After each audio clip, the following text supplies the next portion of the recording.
Hello everyone, welcome to TET and TET cracker channel.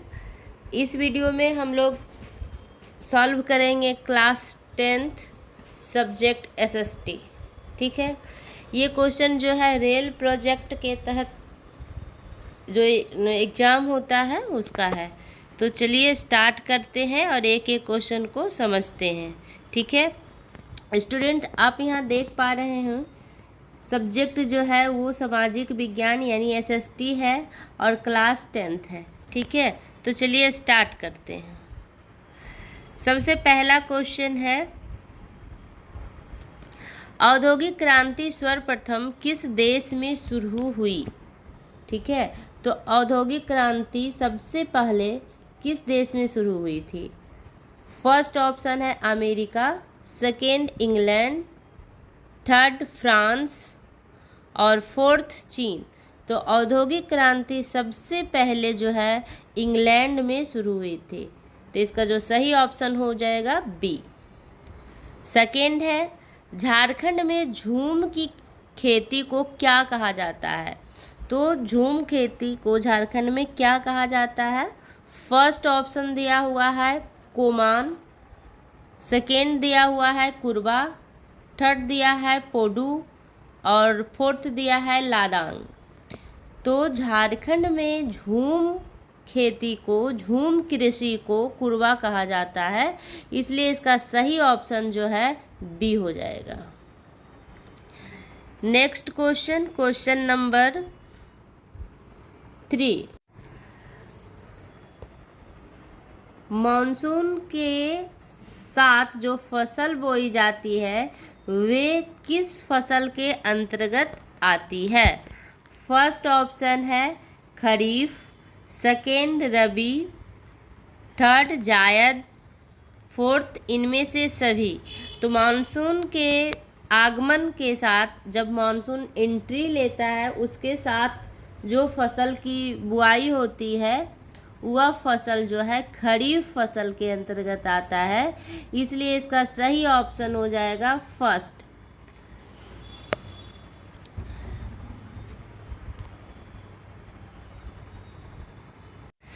Question number 4 है, वैश्विक घरेलू अर्थव्यवस्था और विश्व अर्थव्यवस्था को जोड़ना कहलाता है।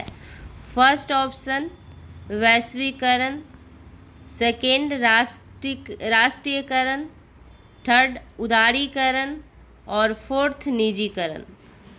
तो घरेलू अर्थव्यवस्था और विश्व अर्थव्यवस्था को जोड़ना जो है वैश्वीकरण कहलाता है, तो इसका जो सही ऑप्शन होगा ए हो जाएगा।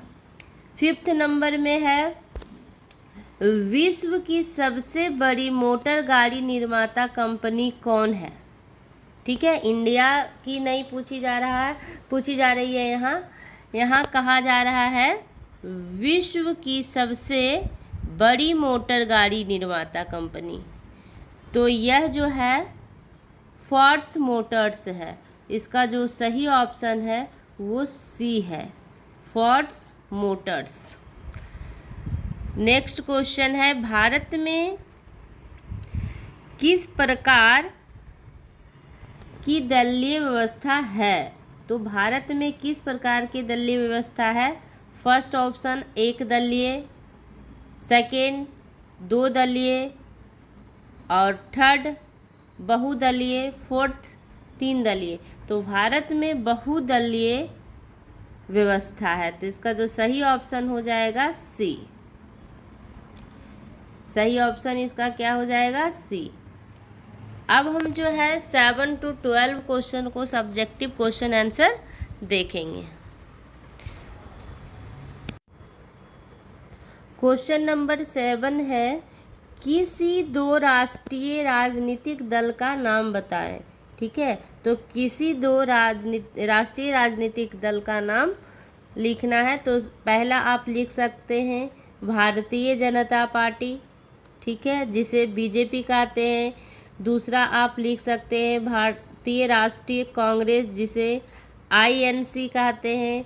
और भी कई जो है राष्ट्रीय राजनीतिक दल है, जैसे आप, आम आदमी पार्टी, ठीक है, बीएसपी, सीपीआई, ये भी जो है राष्ट्रीय दल के पार्टी है, ठीक है। तो इनमें से कोई आप दो लिख पाएंगे।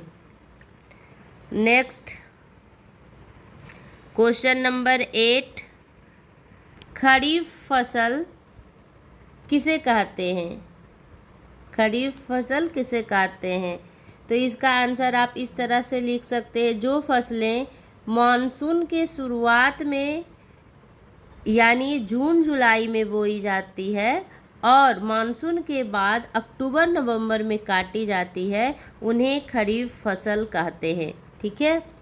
ये ऑब्जेक्टिव में भी क्वेश्चन आया है कि मानसून के शुरुआत में जो फसलें बोई जाती है उसे क्या कहते हैं? तो खरीफ फसल कहते हैं, ठीक है। तो यहाँ पर आप उसी तरह से आंसर दे सकते हैं कि जो फसलें मानसून के शुरू में, यानी मानसून कब शुरू होता है? तो जून और जुलाई में, ठीक है। तो शुरू में बोई जाती है और मानसून के बाद काटी जाती है, उन्हें खरीफ फसल कहते हैं। स्टूडेंट, यहाँ से अदर नॉलेज भी आप गेन कर सकते हैं कि मानसून का शुरुआत कब होती है? तो जून जुलाई में, और मानसून की समाप्ति कब होती है? तो अक्टूबर नवंबर में, ठीक है। तो इस तरह से जो है आप एक्स्ट्रा नॉलेज भी यहाँ से गेन कर सकते हैं। और खरीफ फसल के अंदर कौन कौन से फसलें आती हैं? तो धान, मक्का, ज्वार, बाजरा, सोयाबीन, कपास, ये सब जो है खरीफ फसल है। Next question, question number 9, Bharat में प्रथम आधुनिक वस्त्र मिल कब और कहाँ स्थापित की गई थी?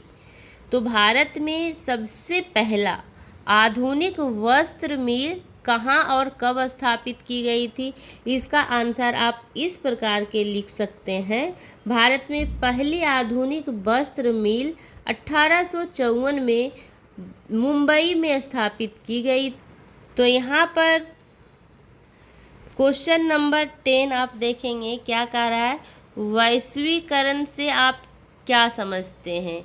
तो इसका जो आंसर हो जाएगा आप इस तरह से इसको लिख पाएंगे, वैश्वीकरण वह प्रक्रिया है जिसमें विभिन्न देशों की अर्थव्यवस्थाओं को आपस में जोड़ा जाता है।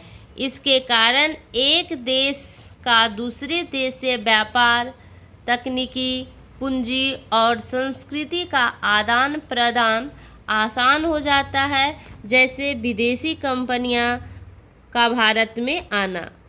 कोई अगर कंपनियां जो है भारत में आ रही है या आई हुई है तो वह किसका एग्जाम्पल है? वैश्वीकरण का एग्जाम्पल है, ठीक है। अब हम देखेंगे क्वेश्चन नंबर 12।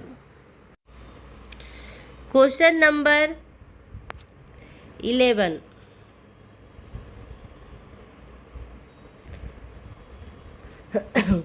ब्रिटेन की महिला कामगारों ने स्पिनिंग जेनी मशीनों पर हमले किए, कारण बताएं, ठीक है।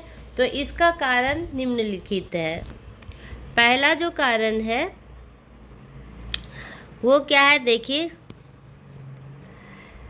बेरोजगारी का डर। स्पिनिंग जेनी आने से हाथ से सूत काटने वाली हजारों महिलाएं बेरोजगार हो गई। उन्हें लगा कि मशीन उनकी रोजी रोटी छीन लेगी। तो पहला कारण ये था। दूसरा कारण जो था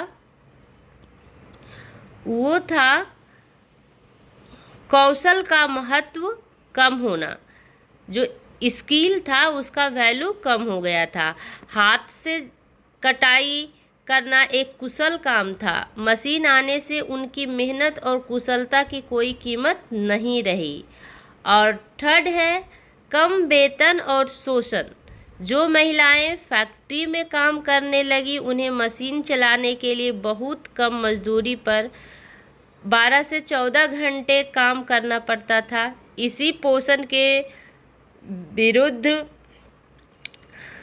में उन्होंने मशीनें तोड़ दी, ठीक है। तो इस तरह से आप इसका आंसर लिख पाएंगे। क्वेश्चन नंबर 12, भारतीय कृषि के पिछड़ेपन के क्या कारण है? ठीक है, तो भारत में कृषि आज भी पूरी तरह विकसित नहीं है। इसके मुख्य कारण निम्नलिखित है। पहला, छोटी और बिखरी हुई जोतें, यानी जनसंख्या बढ़ने से खेत छोटे छोटे टुकड़ों में बट गए। छोटे खेतों में ट्रैक्टर, ट्यूबवेल जैसी आधुनिक तकनीकी का उपयोग नहीं हो पाता है। और सेकेंड कारण है कि परंपरागत तरीके और पूंजी की कमी।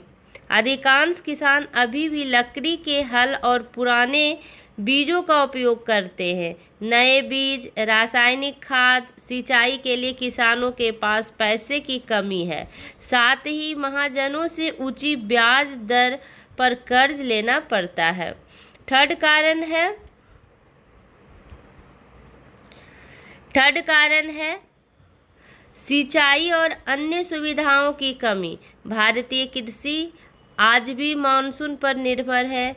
सभी जगह नहर और बिजली की सुविधाएं नहीं हैं। इसके अलावा भंडारण और परिवहन और मीडिया की उचित व्यवस्था ना होने से भी किसान की नुकसान होती है।